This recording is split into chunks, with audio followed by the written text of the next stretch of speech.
Assalamualaikum warahmatullahi wabarakatuh. Selamat siang dan salam sejahtera bagi kita semua. Yang saya hormati rekan-rekan media, yang saya cintai dan saya banggakan seluruh masyarakat Kota Pontianak. Jadi terkait kasus ini sudah berlanjut ke tahap berikutnya. Kemarin kita sudah melakukan penetapan tersangka, sekarang kita sudah melakukan pemberkasan dan hari ini telah kita lakukan tahap 1, yang mana artinya berkas perkara daripada tersangka HS ini kita kirim kepada kejaksaan. Tadi kami sudah koordinasi sama pihak kejaksaan, sudah ada beberapa diskusi dan memenuhi berkas perkara. Dan sambil menunggu adanya petunjuk lebih lanjut daripada rekan-rekan.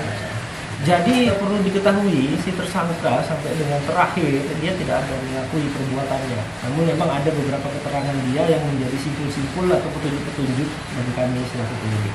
Jadi memang tersangka tidak mengakui, dia tidak mengakui pernah menyetubuhi korban. Alat bukti yang dikumpulkan adalah tentu barang-barang milik korban, terus juga keterangan-keterangan saksi, beberapa dokumen seperti visum dan segala bentuk dokumen yang menunjang kami menjadi satu rangkaian keterkaitan antara bukti yang lain yang dinamakan sebagai petunjuk, sehingga kami pada saat penyidikan kami bisa dan menetapkan HS sebagai tersangka. Untuk pengembangan pasti akan kami lakukan. Jadi yang selama ini kronologis yang beredar itu adalah kronologis berdasarkan keterangan daripada pihak korban. Sedangkan dari hasil penyidikan kami tersangka tidak ada mengakui sama sekali terhadap perbuatan itu. Masuk yang dibawa ke hotel ini?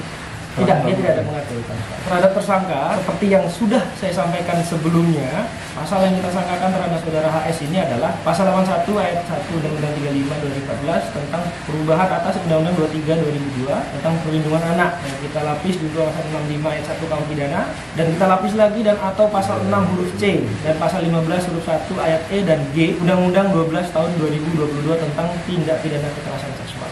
Untuk ancaman hukumannya minimal 3 tahun maksimal 15 tahun. Maka saya hanya bisa memberikan sedikit keterangan bahwasanya memang kejadian ini memang terjadi sebanyak 5 kali. 2 kali pertama itu di hotel, yang kedua juga di hotel, yang ketiga, 4, dan kelima itu dilakukan di rumah tersangka.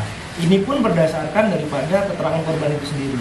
Untuk perbuatan yang disangkakan, tersangka sama sekali tidak ada mengakuinya. Untuk terkait aborsi dan sodomi disampaikan oleh pihak korban, ya nanti tetap kita akan dalami itu. Dan berkaitan juga TKP-nya juga di Jakarta, jadi membutuhkan waktu dan tenaga yang ekstra untuk melakukan pendalaman. Kalau memang terbukti nanti ya akan ada perkembangan. Yang jelas ada perkembangan.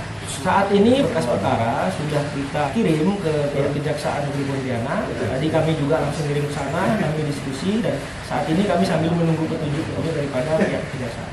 Terkait penangguhan, memang kemarin kita berikan dia penangguhan, lihat dia ini tulang punggung keluarga, juga melihat saat itu tersangka ketika dipanggil, ketika diundang dia hadir, pada saat kita ke TKP juga dia mempersilahkan untuk kita memeriksa TKP, sehingga kita tidak ada kekhawatiran terhadap tersangka akan melarikan diri, tersangka itu akan mengulangi atau melakukan tindak pidana lainnya.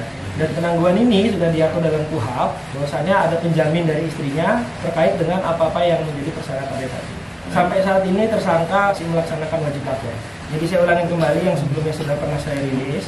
Jadi kejadian ini terjadi sebanyak 5 kali menurut keterangan korban. Yang pertama itu terjadi di bulan Juli tahun 2022. Yang kedua juga terjadi pada bulan Juli juga tahun 2022. Selanjutnya yang ketiga, keempat, dan kelima itu terjadi setelah bulan Juli sekitar Agustus September di rumah tersangka. Dan laporan masuk ke Polresta Pontianak itu di bulan Januari 2023. Terkait itu, ini kan melakukan penyelidikan sesuai dengan apa yang telah dilaporkan di awal, yaitu adanya persetubuhan terhadap anak di bawah umur. Dan memang pada saat kejadian itu anak ini masih umur 17 tahun. Namun pada saat ini anak ini sudah berumur 18 tahun. Terkait ancaman, terkait apa yang dialami korban, ya tetap kita akan lakukan pendalaman.